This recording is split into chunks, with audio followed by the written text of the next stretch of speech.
সে পেঁপে গাছ আমরা দেখতে পাচ্ছি কত সুন্দর ধরে আছে গাছটিতে পেঁপে গাছ।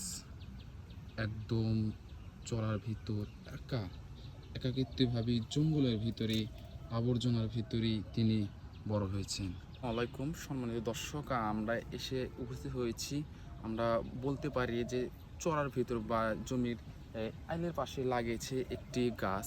সেই গাছটি হচ্ছে পেঁপে গাছ। বাংলা একটা প্রবাদ আছে যে অবহেলা যাকে করা হয় পরবর্তী সেই ভালো একটা পজিশনে যায় বা সেই সাকসেস এবং সফলতা অর্জন করে। উৎকৃষ্ট উদাহরণ বলতে গেলে এই পেঁপে গাছ দিয়ে বলা যায়। এই সে পেঁপে গাছ আমরা দেখতে পাচ্ছি কত সুন্দর ধরে আছে গাছটিতে পেঁপে গাছ।